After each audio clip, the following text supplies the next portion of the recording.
Hello, everybody, and welcome into another episode of New England Sports Weekly. As always, I am your host, Sean Metcalf. I'm happy that you've decided to join me this evening, as it is post Super Bowl, and that means it is that funky time of the year in between no football and no baseball, but obviously still a lot going on here as you still have the NBA and the NHL going on now as it's kind of that lull, but it will start to pick back up here as the NBA and NHL.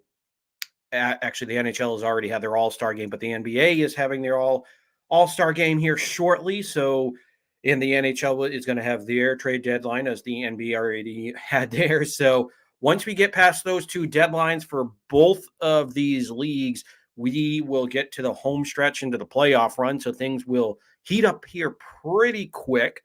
So we will look forward here to the NHL and the NBA, especially the Bruins and the Celtics.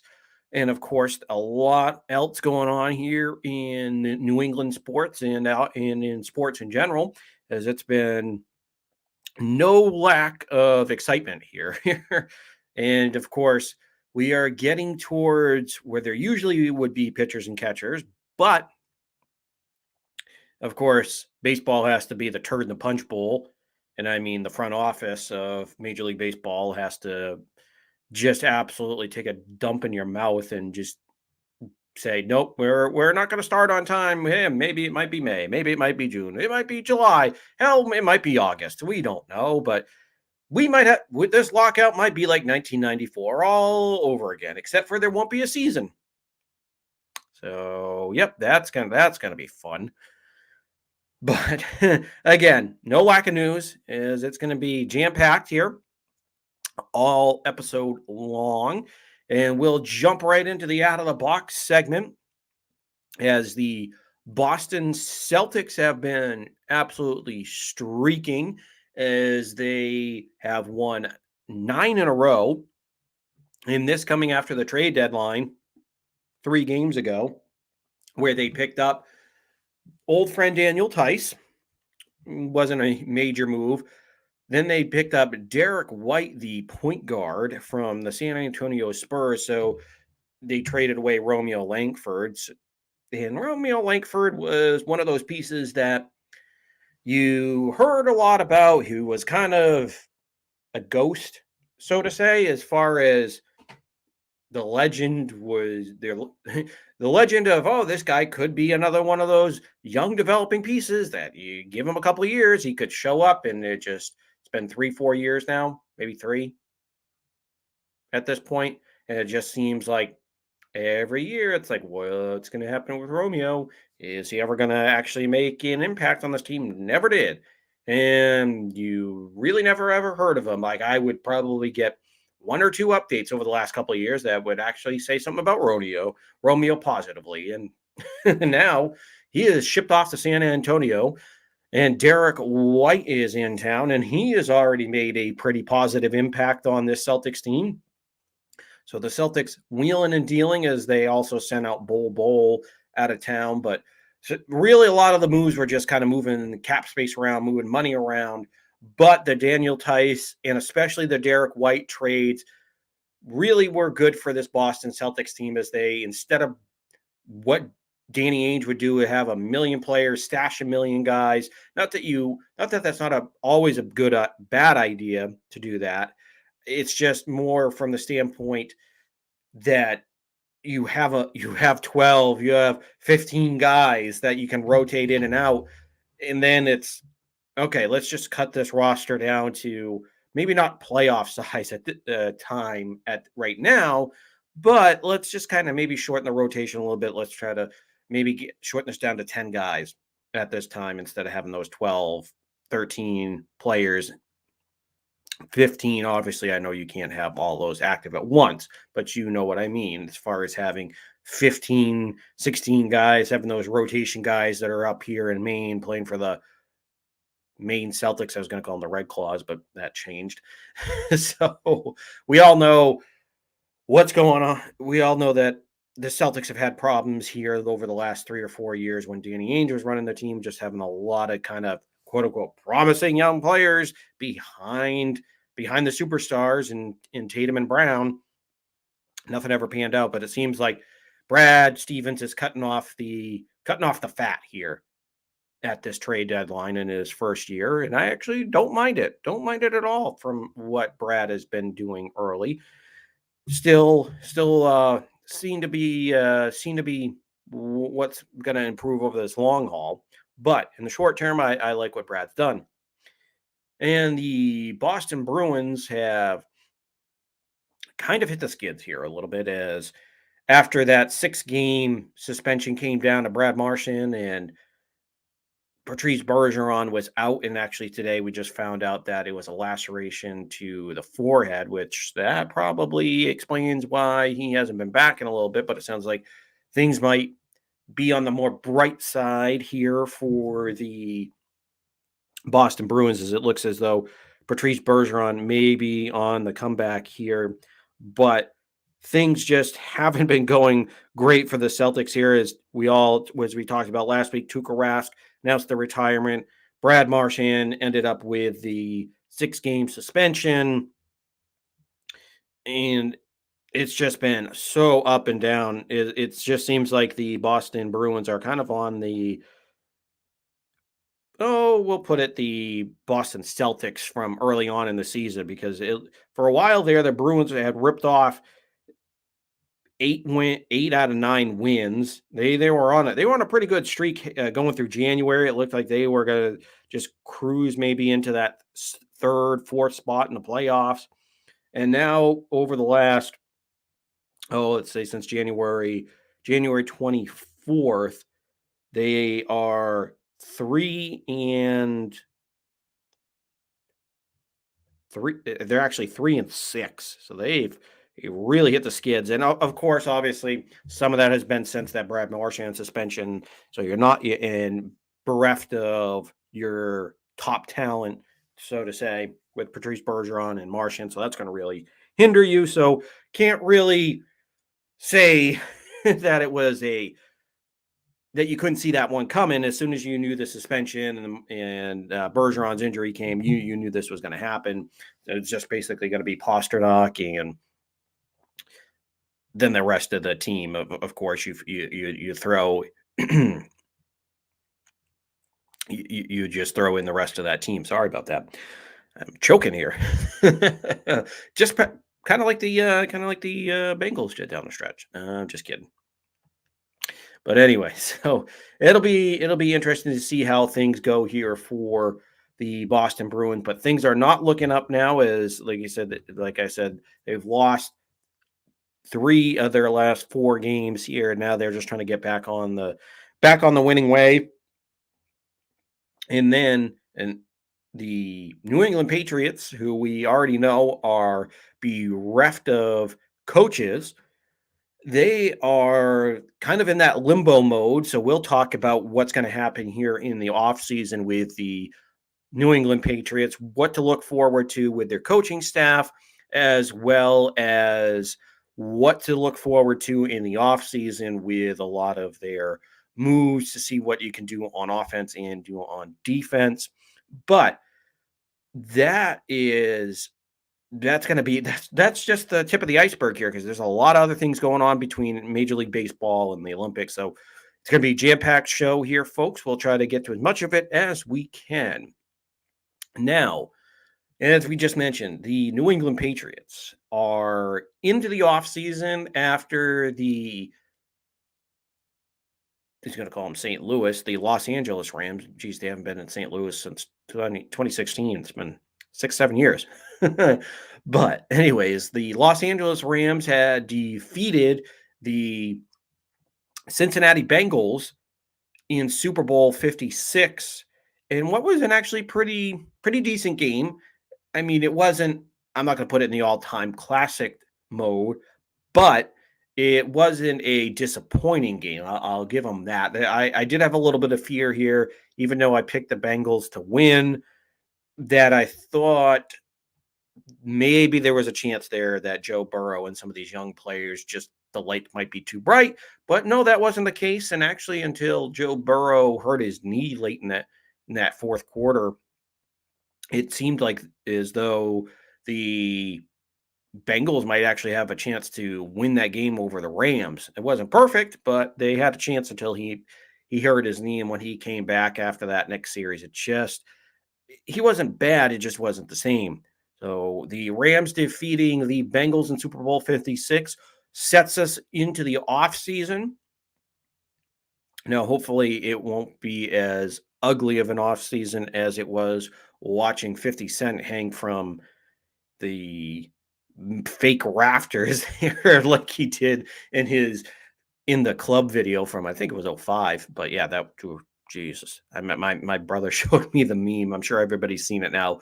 It was 50 Cent from that in the club video when he's got his 6-pack, 8-pack going on, shirtless, all fit. Now what he's 40 something, close to 50. I'm not entirely sure how old 50 Cent is, but he looks like he gained some pounds, and that's being nice. He looked like everything was starting to flop down when he was hanging over this time. It wasn't staying in place like it was back in the old days. So was not a pretty sight for 50 Cent. So hopefully the Patriots off season looks better than 50 Cent in the Super Bowl halftime show.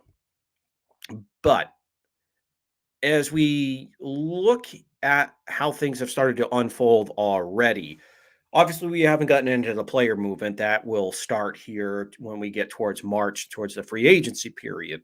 But of course, we've talked about this over the last couple of weeks. We all know that Josh McDaniels is now the head coach of the Las Vegas Raiders, and he took Mick Lombardi as well as the Patriots secondary quarterback coach as well. So he was poaching this coaching staff. And of course, Ivan Fears leaves. But don't worry, folks. Joe Judge is coming back. And I know we talked about that last week, but it still doesn't feel good having Joe Judge as the offensive assistant. He's not officially the offensive coordinator. So I'm still holding out hope that in a couple of weeks here, doesn't sound like anything would happen right now, but I'm just holding out hope that maybe in a couple of weeks we hear that Bill O'Brien is going to come on staff and will officially take over as the offensive coordinator for the Patriots. Just because I just don't feel good how things are shaping up with this coaching staff. That's been the one thing so far in the offseason. It's just you're in a position where you have now he's no longer a rookie because that season's technically over, but you have a quarterback just completed his rookie year, going into his second year, which is a huge leap. And Belichick has always said this, that the second year leap is one of the most important for these players in the National Football League. And you lost a coordinator in Josh McDaniels, who actually, side note, today just released his thank you note to New England and the New England fans. And it was a pretty heartfelt note. A lot of sentiments in there. He even dropped the wicked I'm a wicked New Englander now guy.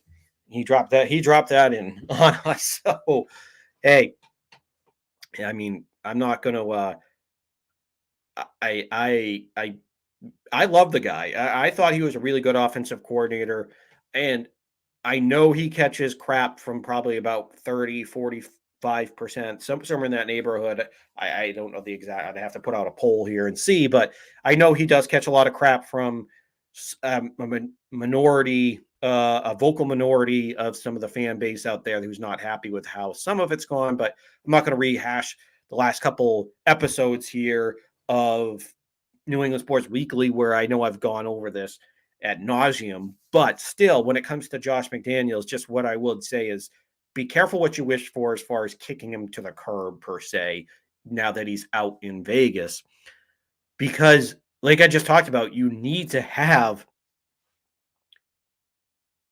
a good offensive-minded coach, somebody that's trusted, somebody that's worked well with quarterbacks, has developed good quarterbacks. And I mean, obviously you had that in Josh McDaniels. Say what you want, but I mean, he is a perfect coordinator to help develop young quarterbacks. I mean, he helped develop Jimmy Garoppolo. He helped develop Mac Jones.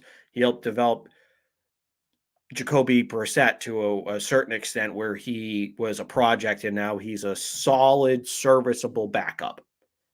It like I said before, he's not one of these quarterbacks that I want to build around, but he is somebody that I'd be like, oh, okay, if I need a backup, I go get him. So you have two bona fide starters in the league. Now, obviously, Jimmy Garoppolo, he's had his ups and downs in the league. He's taken a team to a Super Bowl. He was one win away from going to another Super Bowl. And obviously, I know there's a lot of talent on those 49ers teams, but still, Jimmy Garoppolo has been a very good serviceable NFL starter.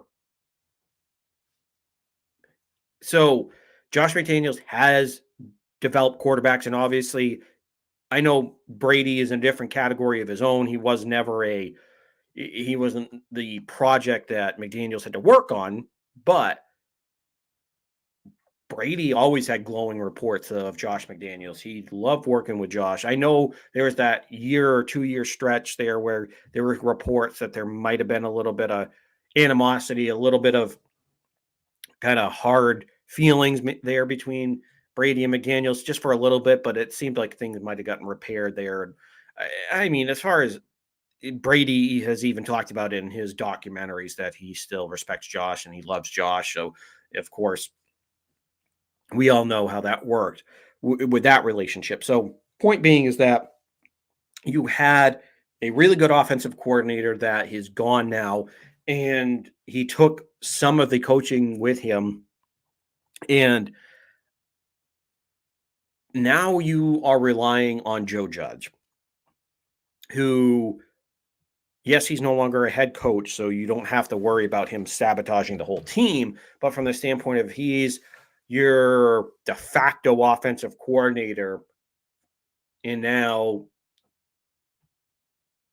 you lost a guy, you lost a guy that you had trust in that could develop a guy like Mac Jones. Now, I think Mac Jones might have a better shot of surviving this than if you had any of the other rookies that were out there that got drafted.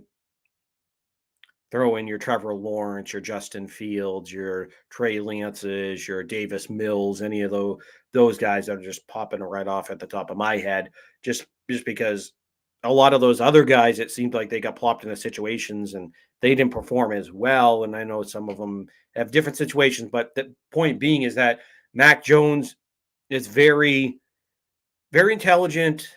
Not that the others aren't. And this isn't anything against the others, because obviously they are all smart, they're all talented, they all have something that got them to the NFL level. We all know that. So this isn't an indictment against the others.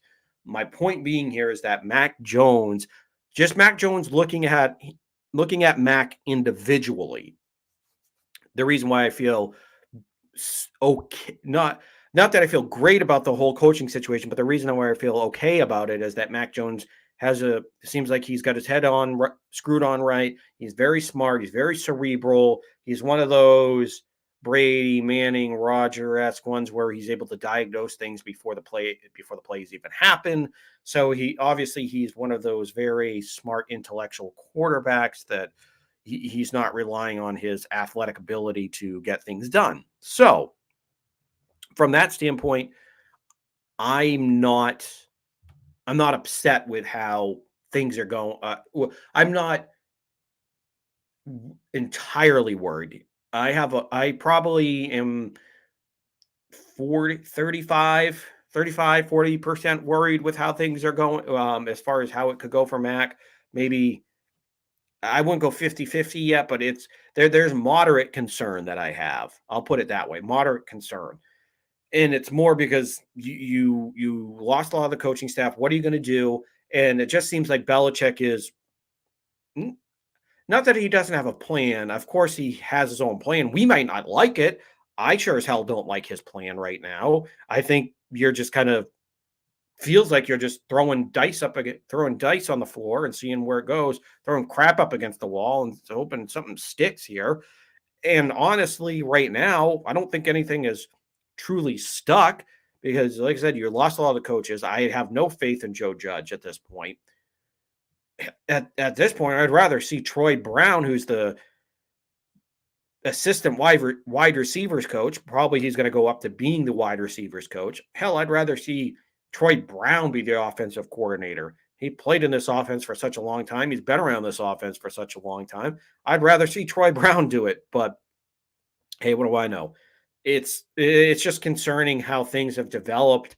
And going into this offseason, I had more questions about how the defensive coaching side was going just because you seemed like you had two voices between Stephen Belichick and Gerard Mayo on the defensive side. And I know Mayo did his whole Super Bowl tour during media week out in LA. And of course, he said all the right things and he was saying all the number, bringing up the numbers that they were the third or fourth rated defense. I get all that and I understand why, because you're not going to, being a defensive well, not that you're coordinator, but assistant defensive coordinator, whatever titles that he doesn't have. He's basically co-defensive coordinator with him and Stephen Belichick. And of course, you're not going to just trash your defense. You're not going to say anything wrong against them. And they had their moments this year. But honestly, it's just one of those points where you had questions about, all right, either are there too many cooks in the kitchen for the defensive side of the ball? And then with Josh leaving, it just leaves that vacancy, and then he brings other coaches with him. So now it's like, I'm not saying that this whole coaching staff is in disarray because you still have the greatest head coach of all time. And we saw this happen before after Romeo Cornell and Charlie Weiss left in 2005. And it was Sky, member, even though I was younger at the time, I was 14 years old, but still I remember that feeling like, oh boy, what's going to happen now? Is this dynasty over? Is what's going to happen now? They're losing coaches. Who's going to be there to help Brady? Who's going to be there to coach that defense? And I mean, of course, nobody knew what was going to happen with Josh McDaniels. Nobody knew what was going to happen with the likes of Eric Mangini or well, I mean, we kind of saw that happen in 2007, but different story for a different day.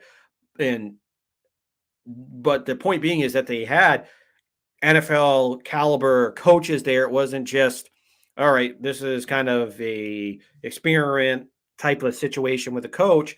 They actually had Josh McDaniels was on that staff.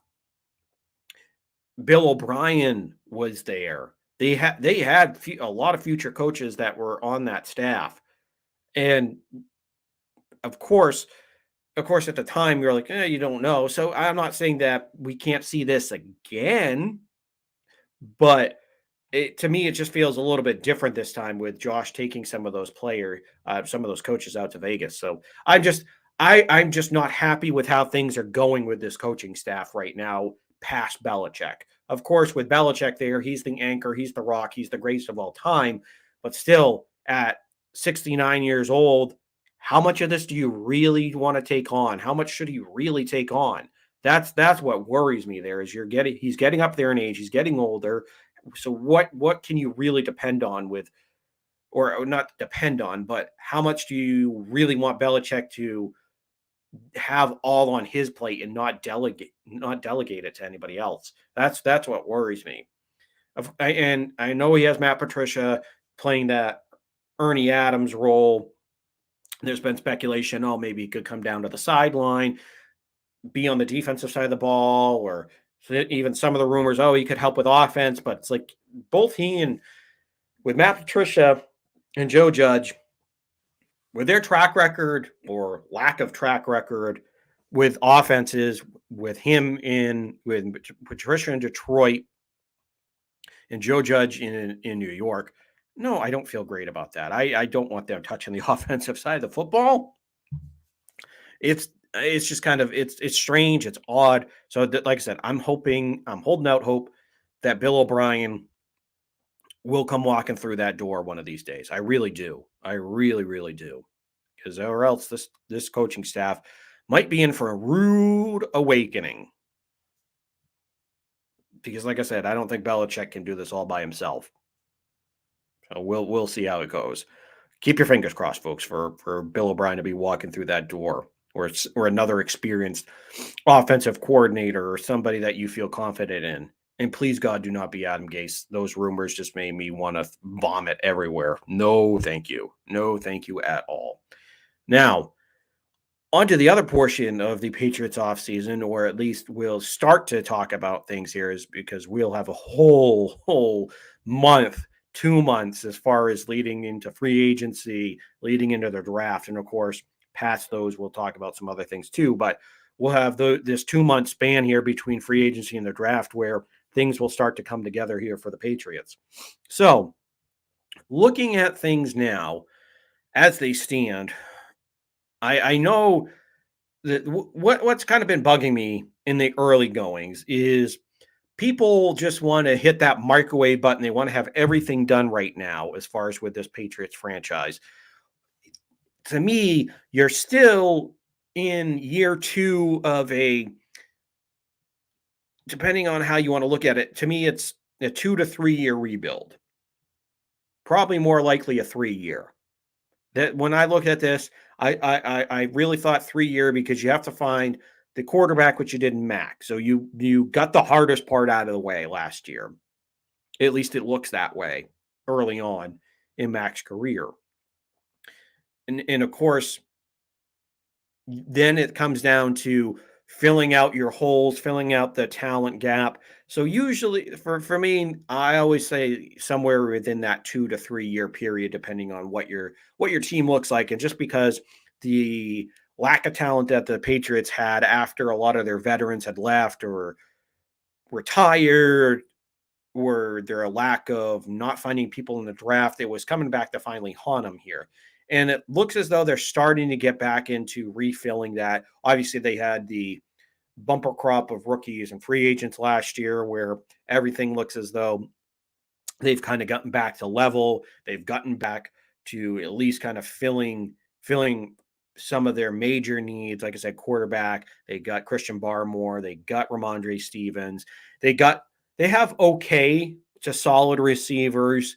They don't have any game breakers out there, but at least they got back to, all right, we have guys that can at least be capable of being NFL receivers instead of the slop that they had in 2020. That outside, and after you lost Edelman in 2020, it was just like, all right, it's Jacoby. I'm not going to throw Jacoby Myers in the slop category. I think he actually is he's a very serviceable to good NFL receiver, which when you have 1 to 2 other stud receivers in this group, it's going to make him look even better. But the point being is that this whole situation to me was it seemed to be a 3 year rebuild with just the amount of holes that they had to fill and the talent that they had to bring in. But of course, everybody wants to say, "Oh, the cap is crap." And don't get me wrong, you can certainly maneuver the cap. It's not a hard cap where you're going to be absolutely screwed. There are ways to release guys, finagle some deals, put out some extensions, just cut the fat from the roster, basically. There are those ways. So they do exist. Don't get me wrong from that standpoint. So that I'm not a total believer I'm not a believer totally either way in the cap is crap or that that it's a hardline cap either. I kind of sit in that middle position. Now I know obviously everybody's coming out with the wacky their theories of, all right, let's go trade Mac Jones for Russell Wilson or Deshaun Watson or Aaron Rodgers or one of these guys. Now, don't get me wrong. I'm not so attached to Mac, so buttoned down or so happy with him that, I mean, of course, I like where the direction he's going. He just finished his rookie season. I think he's got promise. I don't think he's hit the ceiling already, like some have suggested, which is so dumb. It was his first year. Does he have the highest ceiling I've ever seen? No, but I think he's definitely got more room to grow. But obviously, if you in a vacuum presented me with a trade for, all right, here's this all pro, Pro Bowl caliber quarterback in Russell Wilson or Aaron Rodgers or Deshaun Watson, yeah, I would, especially with Watson and especially with Wilson because of their obviously we know Watson is younger. And this is just throwing Watson's legal issues off to the side for a second. That's a whole nother story for a whole nother day. But if you give me one of those young quarterbacks or in Russell Wilson's, even a guy that's 32, 33 years old, which we've seen quarterbacks in this day and age can play till they're 40 or past 40, depending on how well they keep up with their body. And I think Russell Wilson, who has said every year he calculates he spends about $1 million on his body. So we know that he takes care of himself. So even at 33 years old, I would, with Belichick still having about 4 to 5 more years left coaching, I would say, yeah, sign me up. Give me that trade for Russell Wilson, and he automatically is going to be a notch above. He's going to be great for you. But that's just looking at it in a vacuum. Of course, I would pull the trigger on one of those trades if it presented itself. But what do you have? You don't have all these multiple first round picks like a Miami does, like a Philly does, like any of these so-called destination for these quarterbacks. And then you don't have that talent like a Denver does for Aaron, like Aaron Rodgers has been rumored to go to Denver all pretty much all season long because of their young wide receiver core that they have out there, all the talent that they have. Noah Fan at tight end, Jerry Jeudy, although he might have to go in a trade if you send him, and obviously Cortland Sutton, Tim Patrick, Javonte Williams. Just think of that roster if you added Aaron Rodgers to it. That would be a hell of a roster. And of course, if you if you go to Denver, you're probably going to bring along Devontae Adams with you. So he's probably going to be part of that picture if Aaron Rodgers goes to Denver, if that happens. Although it seems like maybe things have started to thaw between Aaron Rodgers and the Packers. So maybe he sticks around and maybe Devontae Adams stays there as well. But to be honest, though, it's just not that I'm against bringing in more talent, bringing in somebody other than Mac if you could find that, but still, just the legit, like the actual reality of it, I, it's just I don't think it would actually happen. I don't think the Patriots could do it, and it just drives me crazy when you're just a Patriots honk. You're just this Patriot. You just follow along with everything they tell you. No, I'm not. I'm like, trust me, if you presented me with a legitimate trade for him, that's just not this stupid Madden trade that like some 5-year-old cooked up. That's just like, oh, we're gonna give you N'Keal Harry and a third and fourth round pick, and to match the salaries, we're gonna give you um Nelson Aguilar and like give these crap players over that have these huge contracts and give you these picks because I remember actually back in the day, Madden had some of the worst trades. You'd give them like, oh yeah, we're going to give you this. So that's why I'm just bringing that up. It's just like, so it's not. We have to deal with in reality here, and I just and also the Patriots are not going to give up 4 more years of this control they have over Mac as far as financially, where he's under his rookie contract. You don't have to pay a lot. The Patriots, in some cases, the Patriots do get unfairly put into the corner of being the penny pinching type of franchise where at least from the roster building standpoint where it's like, all right, we're not going to give our best player, the greatest quarterback of all time, the contract that he wants, give him 25 million a year, give him the Drew Brees year, or we're not going to give a Dion Branch the money he's looking for, or Ty Law, or the list goes on and on and on and on.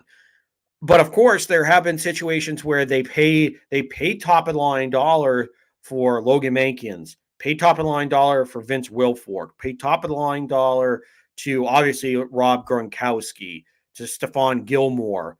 When the opportunity presents itself, and when it's a player that Belichick absolutely loves and would bring back, he will do it. He will do it. It's just sometimes it makes you scratch your head why he never did it for Tom Brady. That's the one where you always kind of makes you look sideways. But then there are situations where you do question him.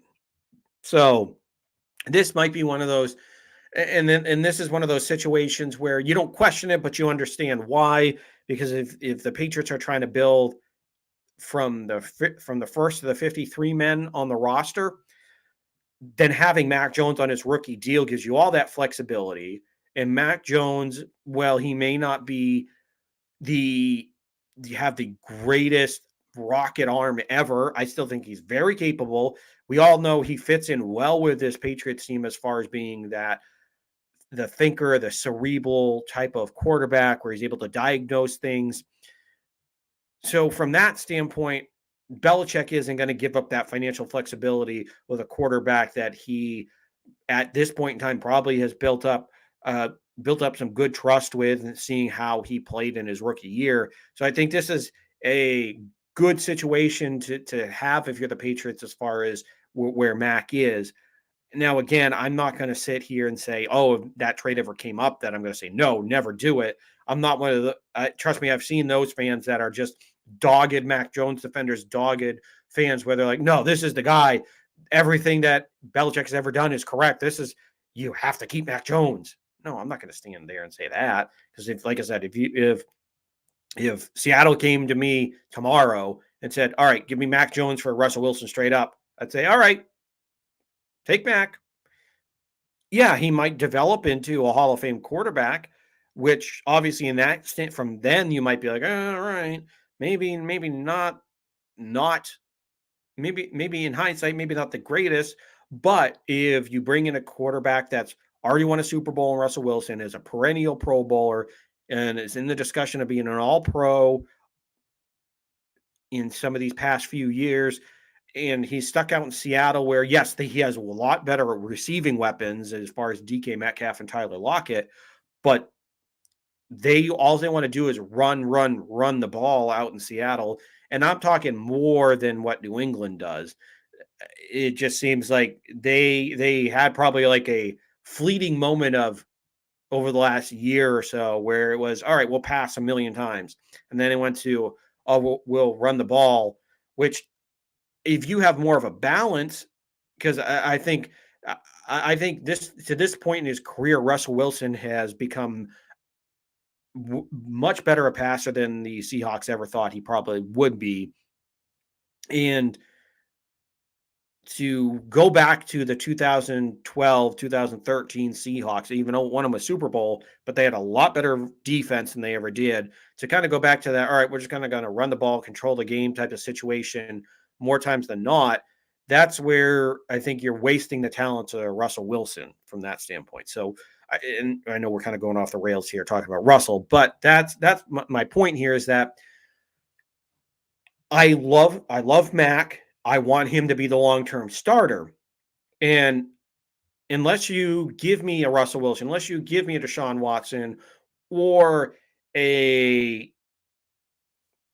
Josh Allen up in Buffalo, unless you give me somebody like that I'm going to have, then obviously I'm not going to make a trade for a Mitch Trubisky type, a Nick Foles, a Ryan Fitzpatrick, or Jimmy Garoppolo. As much as like a guy like Jimmy Garoppolo or Fitzpatrick, that I think you can plug those guys in. Yeah, obviously Mac is the future. He's the guy that I want to build around. So to me, just to kind of come out with these just to come out with, oh, all right, yeah, we'll trade Mac, trade him away.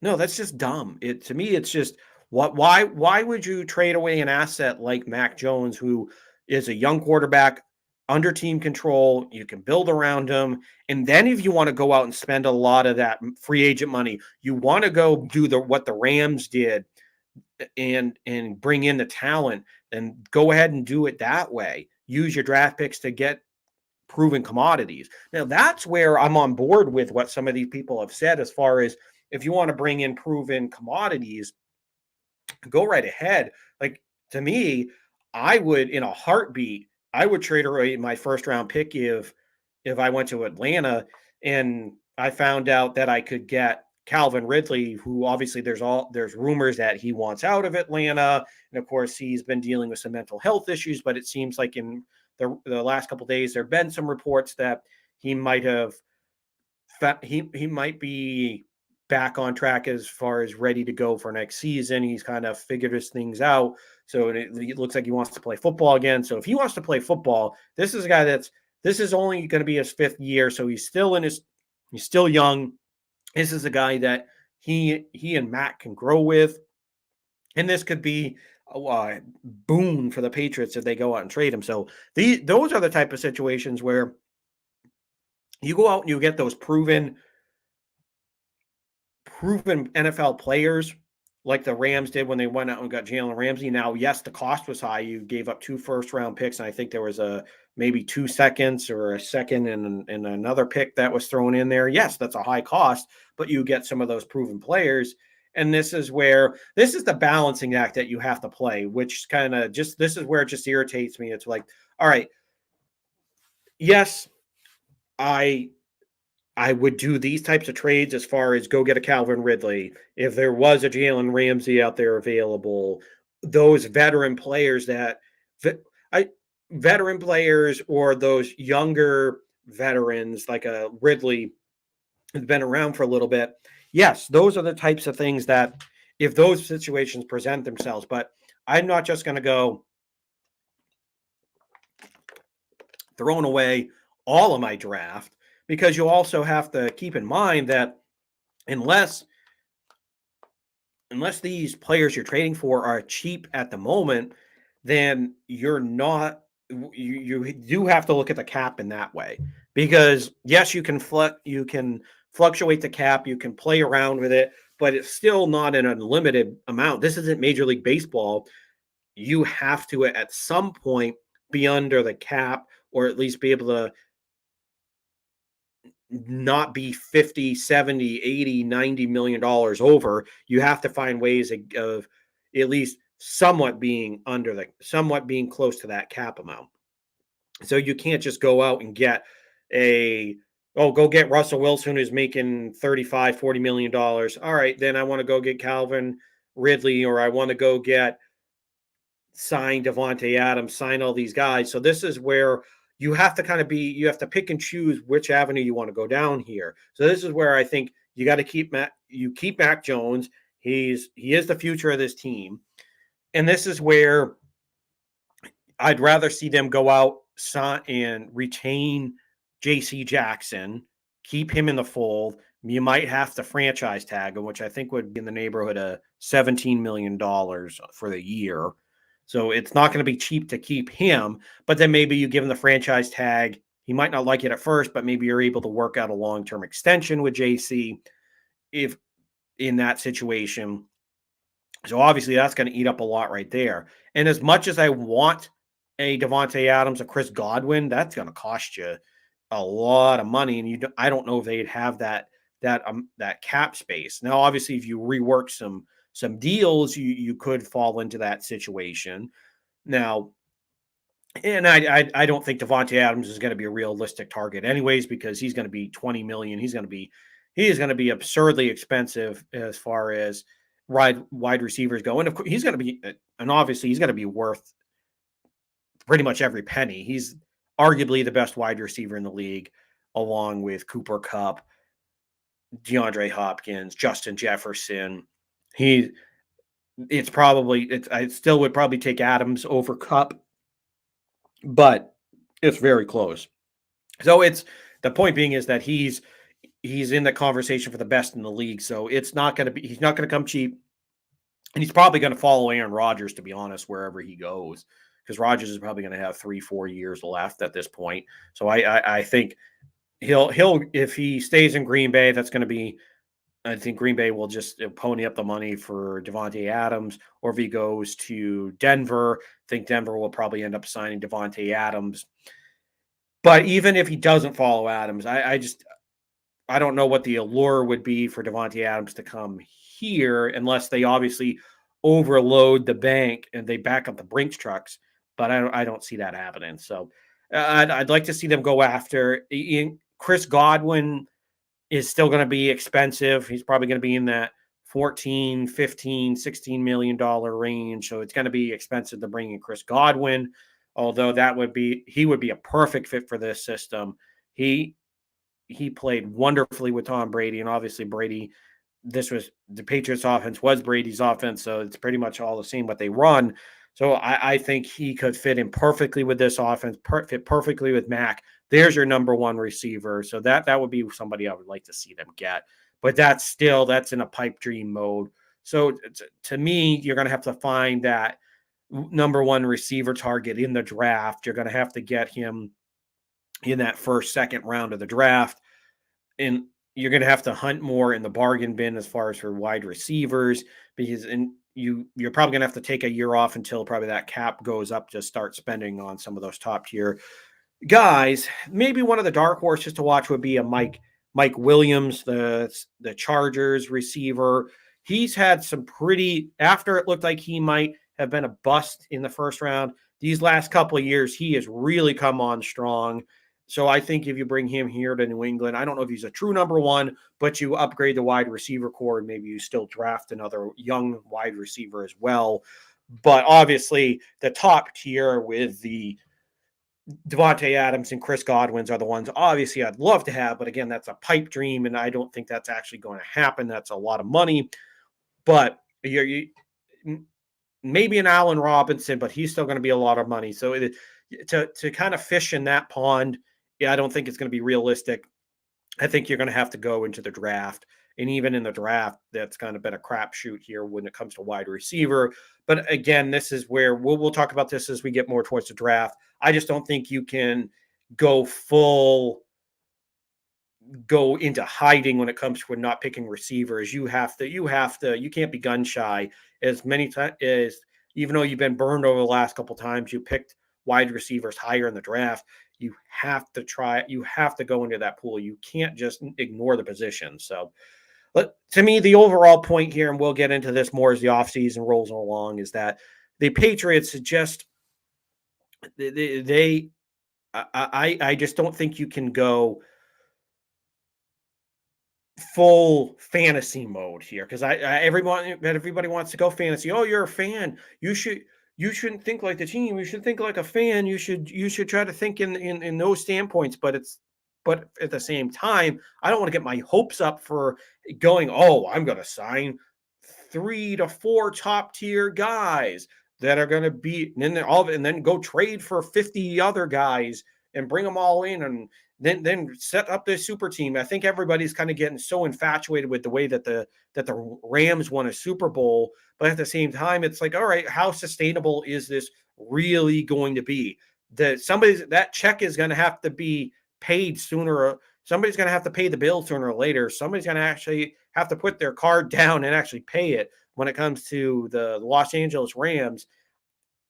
And don't get me wrong, I would, if you can give me those players, I would sign up for it. But it's just, I don't know how sustainable it is to me. That's the one question I would say. How sustainable, how really sustainable is this going to be for you?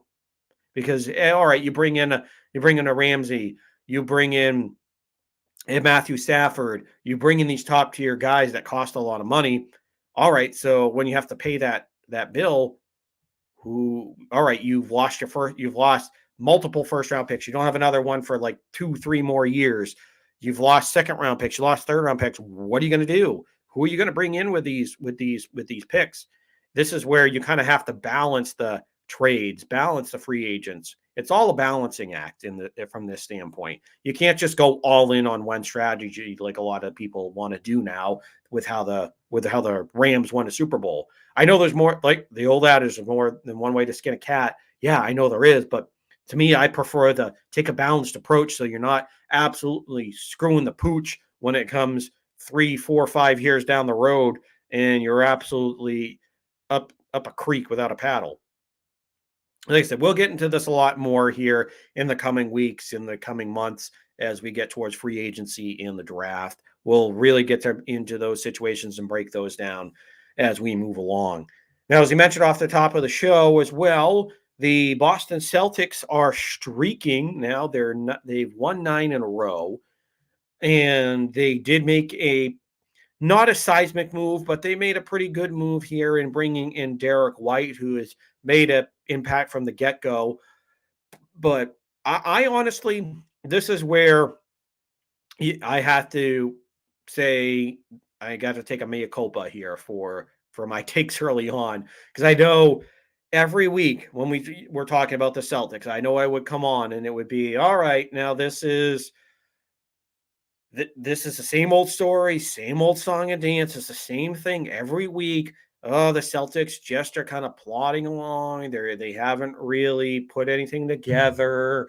They just don't seem to even beat bad teams handily. They're letting those bad teams in. They're letting them hang around.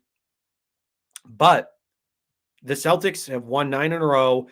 Now they've started to absolutely crush the opposition as far as those inferior teams. And even last night, they crushed the 76ers. It was a 48-point win.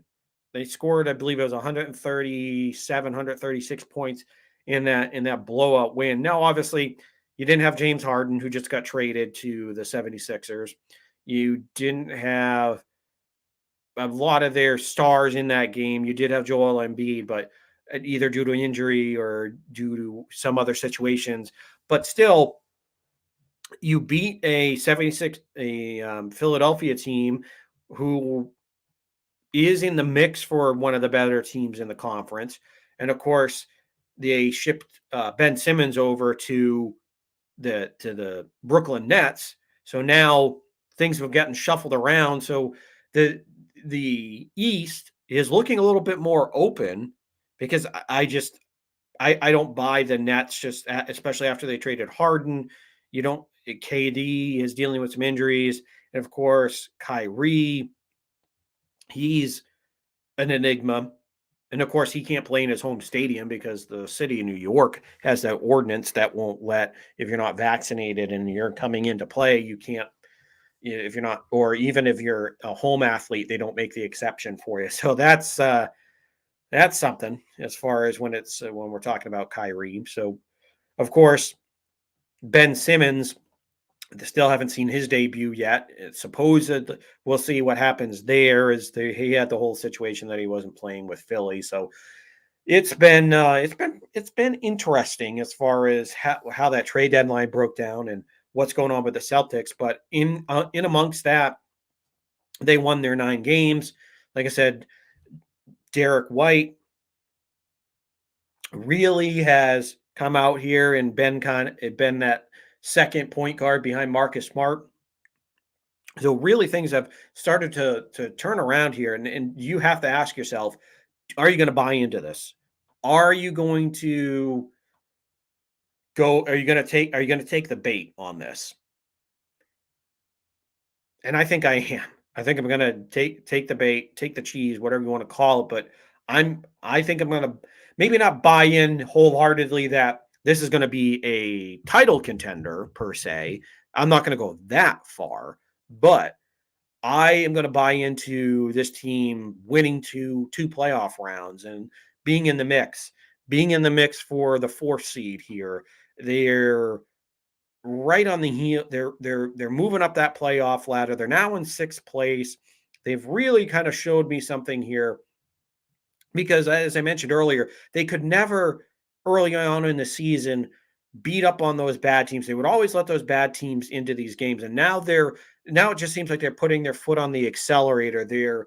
They're realizing what they have here in front of them. And it just seems as though ever since Marcus Smart came back from injury, he was right on the bench there for a little bit, and then now he's back in the starting lineup, and it just seems as though he's realized his role on this team. He's realized being that distributor, and it just seems as though everything is, or it seems like there's a majority of things here that are started to click here for the Celtics as we head down the home stretch as we get towards the All-Star break, and we'll have about like 25, 24 games left in the regular season before we head to the playoffs. But I think this is where, with how well Tatum, how well Brown, and although Marcus Smart did suffer a injury last night, although it looks as though this isn't going to be anything that ends the season for him. So we'll see how long Marcus Smart is going to be out. But when Marcus Smart comes back and you have White, you have Pritchard, you have Grant, who some of these guys they had holes in their game, but it seems as though they've started to fix them. Grant, I'm still not entirely sold on, but he's been a pretty solid shooter as far as from the 3-point line. You have White and Robert Williams when he's on the court, because it seems like he's made out of glass. He's made a decent impact out there. And then of course you have the old veteran in Al Horford as well, who's out there making plays. Of course, he's not the same Al Horford that he was even around the first time, but still, this is a team where I think they can do a little bit of damage, because outside of Milwaukee and Philadelphia, when they're healthy, in Brooklyn. So there's really only 3 teams: Brooklyn, Philadelphia, and Milwaukee. Now, Brooklyn, you kind of put into that category of, all right, it's just Kevin Durant, and Kyrie Irving plays 50% of the time because of the whole situation with the stadium, and who knows what's going to happen with Simmons, but I've never been a big Ben Simmons fan. So the Nets aren't what they used. They're not the same powerhouse that we kind of expected after last year when they brought in Harden. So it's just, to me, this is a team in the Boston Celtics that I think maybe, I don't know if they're going to actually challenge to come out of the East. I don't know if they'll make it to the Eastern Conference Finals, but they have a better shot now than I think they even had probably 3 weeks ago, 2.5 weeks ago, because now you have, to me, you have more of a little bit wide open East. You don't know how Philly's going to be with Harden. How is that going to develop? And obviously, it should make him better now that you got rid of Ben Simmons, but still, that's kind of up in the air. Obviously, to me, Milwaukee, obviously they won the title last year, so they are the team to beat. But still, Milwaukee, with their size advantage with Giannis, that's the team that obviously really scares me. I know I haven't mentioned Miami, but Miami after Jimmy Butler, to me, the rest of that roster doesn't impress me. Chicago has been a nice story this year, and trust me, they're trending obviously more for being a real team instead of one of those mirage. But honestly, there's no team outside of the Bucks and a healthy 76ers team, and if you want to throw in the Nets, depending on how things kind of pan out there down in Philadelphia, because you can never count out Kevin Durant, and obviously if things change with the whole vaccination mandate in New York City, maybe you get more Kyrie out there. But to me, this kind of opens the door for the Celtics.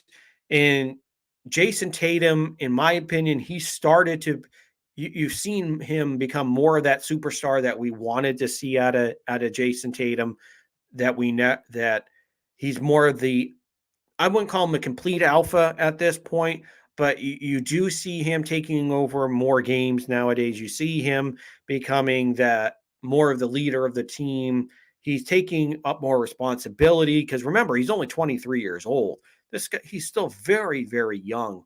But I see more maturity coming from from Jason Tatum on a nightly basis. Where now, of course, he's still only 23, so he's going to make some comments like he did the other day when it basically, if they do end up going to a title and they won a title, if he would obviously put it back in the face of some of the media or something like that. And basically, he kind of in a more roundabout way said that he might. But to me, this all comes down, or to me, with how well Tatum has been playing this year, and his maturity, and obviously with Jalen Brown, he's obviously, his game's getting better. I think this is a situation where I do like what I've seen out of the Boston Celtics, and this is where I can take the cheese. I am going to buy into this team. Like I said, I don't think this is a true title contender. I'm not going to go that 538 article that came out over the last 2 days here, where their ratings say the Celtics are the favorite for the title, which that is just crazy because, like I said, you still have Milwaukee, you still have Philadelphia, you have the Nets, and then you go out west, you have all that talent out west. So I'm not going to go that far, but I think I've seen steps from this Celtics team. And like I said, I like what I've seen here from White as well, because I think White could be a pretty good piece that you have coming off the bench, and comes in later in the games, could be really that closer at point guard. So I like the moves. And like I said earlier, I think Brad Stevens in his first, excuse me, that's going to be a drop for the rest of the year. Have to get the soundboard, that'll come out. But no, honestly though, this is where with Brad, I think he did a good job of trimming off some of the fat, getting rid of those excess pieces that Danny Ainge had kind of hanging around, and saying, all right, we don't need all of this here. Let's kind of get what we need. Let's kind of bring in guys like Derrick White, who Tatum, Brown, and Smart played with on Team USA, and obviously Ime Udoka had him down in San Antonio as well, so he was used to him. So that was a piece that they were familiar with. So Brad Stevens did a good job of going out there, getting a guy that they're familiar with and that they want to play with, that can help them out, could be a good facilitator, be good on defense, and be serviceable on the offensive side of the ball. So this is where, and like I said, and Marcus Smart turning his game around and kind of being more the facilitator, and when he needs to score, he needs to score, and he's not up there jacking up a lot of these threes all the time. So that's where I liked what I've seen out of this team recently. So I'm happy in the direction that they're going, and like I said, I will take the cheese on this team. I will I will say that this is a team that I think I can hang my hat on, and believe in as we kind of go down the stretch, as far as make it out of the first round, make it in the second round, and make a little bit of noise here. So I like the direction they're going in. So hopefully, post All-Star break, they don't fall flat on their face. They're playing Detroit tonight, so hopefully playing Detroit, who's god awful, especially on the road, that things don't just absolutely fall apart here for the Celtics. But we'll see how things kind of pan out here for your Boston Celtics as we head down the home stretch. And of course, the other participant at the Garden, the Boston Bruins, as we mentioned, things just haven't been the same since the last time that we talked about the Boston Bruins. It seemed like they had figured things out. It seems like the Celtics and Bruins kind of flipped things around, as and I think in this case, a lot of it's due to Brad Marchand being suspended. Patrice Bergeron is out with his injury after he slid into the boards, although it looks like he might be coming back. So, and Brad Marchand is appealing the suspension, although I don't think he's going to win anything on that. I think he'll have to serve these remaining 3 games that he has of that 6-gamer. But to me, it's just, I think their skid has been due to a few things. Everything kind of culminated at once. Tuukka retired. He left the team. And then you had the Brad Marchand suspension. Then you had in that same game, you had Patrice Bergeron got injured. He has the laceration to his head, so that's kind of been keeping him out here. So I think once you get Bergeron back, you'll get some more scoring, and then after these next 3 games, you'll get Marchand back. So obviously that'll bring things back to even as far as getting your top line back, getting getting all evening out your scoring, and honestly, you'll get once you kind of get back into the groove of have no longer having Tuca. Now you're back to Swayman and Allmark. Now, of course, both of these goaltenders, Swayman and Allmark, are very solid. Like I said, Swayman is the future goaltender of the team. He still has development to do, so he's nowhere near a finished product for me. But you could have a worse goaltending situation. So you have solid goaltending, and you still have the trade deadline here in the NHL. You still have a situation to improve your team because I still think what we saw earlier when they were on that hot streak, when they were winning, when they were getting back into the thick of that playoff race, because right now they're the 4th team in the Atlantic, or in their division, I should say. They have a chance to kind of move up into that. I think probably third is where I don't think they'll get into that second. Definitely not getting into that first spot. But this is a team that I kind of wrote off as a mediocre, maybe get out of the first round. But I think they've shown some fight here. They've shown now with Pasternak down on the second line, out there with Taylor Hall. He's making they're out there giving them secondary scoring, but obviously now you're depleted with losing 2 of your best players.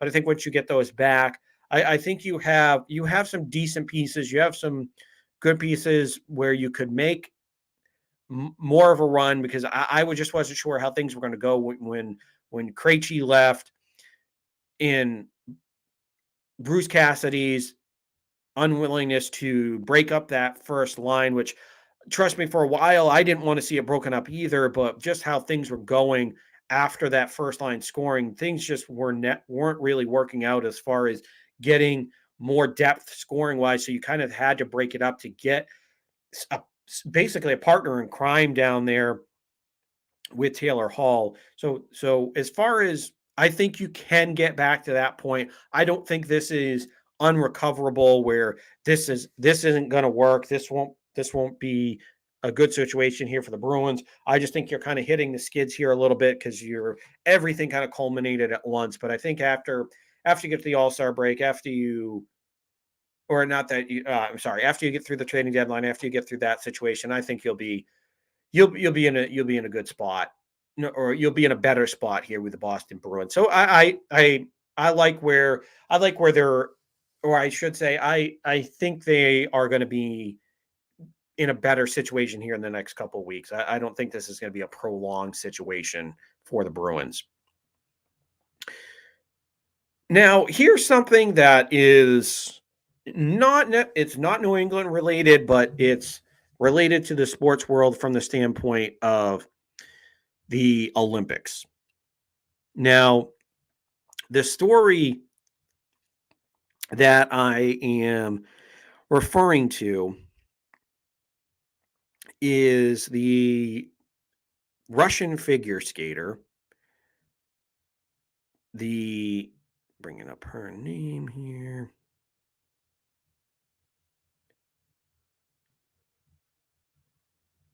So, the Russian figure skater that is been in the news is been um, Valenia Camelia. Oh, sorry, Camila Valenia. Sorry about that. She has been the figure skater from the Russian Olympic Committee, because remember, the Russians got bagged for all the doping allegations back in 2014 when they were in Sochi. So now they can't compete under the Russian flag. The actual Russian Olympic where the Russians, the country of Russia was basically banned from the Olympics until I believe this next summer games. So I think this is the last Olympics where they have to compete under the Russian Olympic Committee. But the point here is that with the allegations, with all the doping allegations that the Russians had before they were suspended, before they had all their athletes were allowed to compete under the Olympic Committee flag of the Russian Olympic Committee, they're still at heart. They're still the Russians. This still comes from the community, a long standing community of Russian doping that's been happening for a while. And of course, she was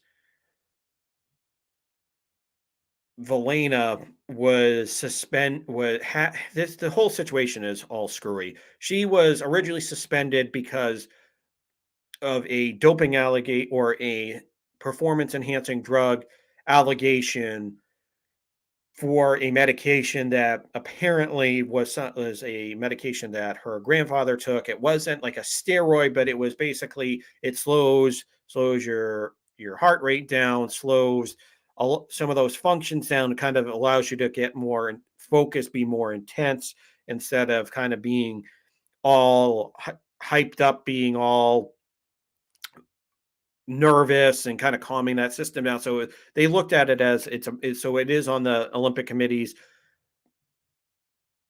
banned substance.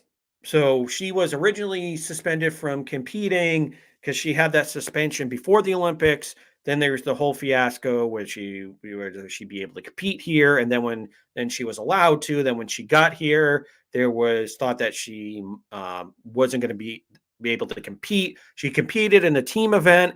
Then there was a injunction or a not a suit, but basically there was a whole situation where they were trying to get her barred from this. From the Olympic Committee was trying to do so. The skating federation, and a lot of these other countries were, but I believe that it was the skating federation or along those lines, or I might have this kind of. Sorry, it was the skating federation and all that was trying to appeal to the Olympic Committee, but of course they are still letting her compete because basically it went back and forth from her being suspended, not being suspended. Now she's unsuspended and can compete even though she is on performance enhancing drugs, not steroids, but a performance enhancing drug that is not allowed. But the Olympic Committee said, F it, let her go, let her compete. That is just so wrong. Why are you, if you have a known cheater, you're not that is still using this drug. For me, when it comes to the Olympic Committee, they are just the biggest frauds. Now, I know when it comes to a lot of performance enhancing, I know I'm not going to get into the whole baseball debate here with steroids. That's a whole other conversation. But when it comes to getting caught with them, like I'll go to when it was Manny Ramirez and A Rod, or when these guys actually get sorry, A Rod wasn't actually caught, but like Manny Ramirez, and they actually get caught doing them when you're actually out and you're playing and you get caught, then you're at fault. You're the one that took it. And this girl who, yes, she's 15 years old. I know she's not an adult, but still she shouldn't be out there competing. She got caught with a banned substance. The Olympic Committee, this same Olympic Committee is the ones back last summer when it was the Tokyo Games, which got pushed to last year. They kicked out an American track athlete, an American sprinter, because she was smoking weed. That's not and that's not a performance enhancing drug at all. No, it's unless you're Josh Gordon, it still puts up 1,300 yards. But the point being is that they kicked out a American sprinter track athlete for using weed when it's not even performance enhancing. But here you're going to let somebody on a performance enhancing drug go out there compete and is arguably one of the best skaters in all of the world, is because there's been a lot of hype about her. And of course, we kind of know why now, because she's been on performance enhancing drugs. But still, it's it's a point where no matter what type of performance enhancing drug, if it's steroids or if it's this medication lowering the heart rate or whatever it is, if it's banned and you're not supposed to be using it, then you should be punished for it. You should serve your suspension for it. And that's what I believe. That's what I believe in any sport. If you get caught with a performance enhancing drug, then you should be suspended for it. You should have to sit out for a period of time. Now, of course, like I said, I'm not going to get into the whole debate with how I feel about baseball, because I think my feelings about them getting suspended, but their ability to be in like a Hall of Fame, to me, those are two separate things. Because like I said, I always thought that Barry Bonds and Roger Clemens should be Hall of Famers, no matter if they took it or not, just because that's how great they were, and that's how what they meant to this game. They were already surefire Hall of Famers before. But again, that's a whole nother discussion for a whole nother day. When it comes to actually in the moment when you're competing, when you're in the middle of a competition, you shouldn't be if basically they let you walk when you're still using it, when it's like, okay, no, we know you're on it, but and the whole world knows, but then you're screwing up this whole all the rest of it for the rest of the world, for the United States, for Japan, Britain, you name it, whoever is in any of these events, Canada, whoever it is, whoever you're competing against with all these teams, you shouldn't be allowed to be out there if you're knowingly using this substance. If you're and to me, what pisses me off even more is that it's the Olympic Committee that's not out there. That they're the and I know they're the biggest bunch of frauds and hypocrites. There's all these stories out there, so I know they're one of the dirtiest organizations. But still, it just pisses me off that this is happening, and not even to save face, because they've tried to save face here in recent years with the Chinese tennis player, in saying that, oh no, she's not being basically held hostage in her own country. She's not being treated poorly. Oh no, we spoke with her. They have tried to save face so many times, but no, now in the middle of the competition, where we knowingly have a performance enhancing user out there that clearly is cheating, clearly is trying to get an edge over the rest of her competition, when the rest of them are, at least to our knowledge, are clean, they haven't been caught with anything. Now you are screwing up the rest of these opportunities. You have these young athletes, these young women that are out there ice skating, that might lose an opportunity to get a medal. Hell, might lose an opportunity to get the gold medal, because this cheater is out there in taking away their opportunity for a chance at a medal. So I think it's wrong, and I think the Olympic Committee should be ashamed at themselves. And I don't know, that was just a story that caught my attention. It's ridiculous. I don't get how they're letting her go out there compete when they know, everybody in the world knows it's happening. So that was my basically my Olympic minute for the day, where that just caught my attention, and it just made my blood boil when that came up. So as we wrap up the show here, we obviously next week we will be looking for more Patriots offseason news. We'll get into more of the offseason as well. We'll have more news on baseball, and actually a little bit of a FYI, or a little bit of news when it comes to baseball before we wrap things up totally. Baseball has approved the universal DH, so there will be a DH next year in the National League as well as the American League. And thank God this was well overdue, because I hate watching pitchers hit. And don't come at me with Madison Bumgarner's hit like 8 home runs in his career. He's got some power. Oh, it's fun seeing Bartolo Colon go out there and hit. Okay, you give me 5. All right. So what? You gave me 5 pitchers or whatever, 6 pitchers. You give me a handful of pitchers that can go out and quote unquote hit. You still know Madison Bumgarner's career batting average was like 188, right? You know that, right? And yes, I know there have been pitchers in the history of baseball that have been able to hit. I get it. And I know we have the whole Shohei Ohtani, but Shohei Ohtani is his own thing. I'm not going to lump Shohei in with this because he's on another planet. I'm talking about the rest of the world, the rest of the pitchers. Okay, and even if you want to throw Shohei in there, all right. So you have a handful of guys that can do it. Okay, all right. So you have a couple guys that can actually go out there and hit. So what about the rest of the other 200, 300 pitchers or however many pitchers are in baseball can actually hit or can actually go out there? Let alone when you see a pitcher go out there and get hurt. And I know some people want to bring up, well, if you let him do it all the time, then this wouldn't be an issue. It still would be an issue because to me, this is more of a modern day baseball thing where everybody's been so specialized doing something that they're once they become a pitcher, they really give up the hitting. And even if they're in the National League, they still kind of really give it up. And I don't know. It's just one of those things where I'm happy to see it because I'd rather see more David Ortiz, Edgar Martinez, JD Martinez, Nelson Cruz. I could go on and on with all those DHs that have been around, but I'd rather see actual professional hitters go out there and try and take a stab at it than having an automatic out in the 9th spot, or if you're Tony La Russa in the 8th spot. I'd rather, instead of having that automatic out, I'd rather have somebody that I know has a chance to do damage in the lineup. So that was the positive news.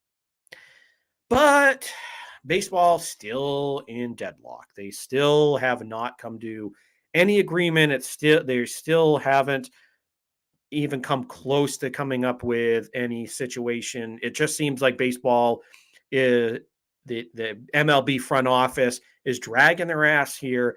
They aren't making any real attempts to get anything going. In my opinion, even though even though Commissioner Manfred has said that, oh, we think we can get this on time. That's a major pipe dream that I think you just flushed down the toilet because this would have been the week pitchers and catchers would have reported, and that obviously didn't happen. To me, baseball is just waiting till the very last minute so that they can have the Players Association panic and get their and basically force them to agree to something that they really don't want to do. So it's just chicken bleep, that's really what it is.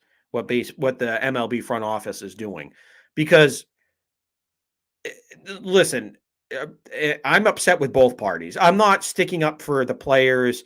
I'm not just sitting here just sticking up for just one side in the players.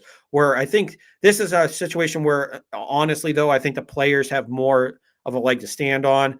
But but obviously, though, I'm not really. I'm not really happy with either side. Both of the sides have pissed me off. I want to see baseball back, but really, though, it's really come down to them arguing about these financial situations. And the Players Association wants the luxury tax threshold to be at least 245, $250 million so that these teams don't get whacked over the head and that they can afford to have these high priced players and not get these absurdly outrageous tax thresholds put on them. But of course, then baseball comes back. Oh no, we'll up it to 220. We'll only get like 5 million, 10 million more than what it already is. And then of course, baseball doesn't want to pay their minor leaguers. They're okay with paying them 12 to 14 million dollars a year. I'm sorry, 12 to 14,000, less than what I make myself. And because everybody thinks about all these first round, second round, third round picks that get 100,000, 300,000, a million, $1.5 million signing bonuses. That's not a majority of them until they actually make it to the major leagues. They don't get big time salaries. They just kind of get these crap salaries. So it's really, there's a lot of financial things that are kind of going on with baseball. We'll dive into it more next week, but that really was the news, that there's the universal DH. But of course, the bigger news though is that baseball and the Players Association and the MLB front offices really have not been able to come any closer to a deal. And like I said, it just seems like baseball is dragging their ass on this one. They're just trying to force the Players Association into just basically, all right, we're not going to make really any improvements to the game. We're not going to do any pitch clock, any of this or anything like that at this time. We're just like, all right, we're just going to get the money situation sorted out, and we're just going to go on with our lives. So it's just frustrating with baseball because I want baseball back so bad. I hate that they're in this goddamn lockout. It really pisses me off, but we'll see. Hopefully we have a season by May, because I've lost hope that April. I mean, to this point, I think maybe the last week of April, maybe. But to me, now you have to shoot for May, the first or second week of May. You have to shoot for at this point if they haven't come to an agreement right now. So oh, it's just frustrating. So obviously, next week we'll give you any information if anything comes up on baseball. Of course, we'll keep you up to date on the Patriots offseason. Of course, the Boston Celtics, the Boston Bruins, how their seasons have progressed as well. So, and of course, if you like the show, hit the like and subscribe button down on the button, probably right about there, wherever it is on your screen. Hit the like and subscribe button to the show. And of course, if you can't make it to live stream, if you're listening on your podcast or listening to my podcast on Spotify or SoundCloud, hit the like and subscribe button there as well. Make sure to follow the show, and always follow the show account at New England at NE Sports Weekly on Twitter with that handle, and then send me a message there, or hit me up personally at Sean_Met28 on Instagram and on Twitter. So either my personal account or the show account. Send me any questions, send me any replies that you have. Any feedback I would love, positive, negative, whatever it is. We'd love to hear from you here. And of course, you can always, every week, if you want to catch the live stream, it's Wednesday night at 8:00, and the live chat is always open, so you can send me your questions. All right, so until next week, I've been Sean Metcalf, and I hope you enjoyed this show.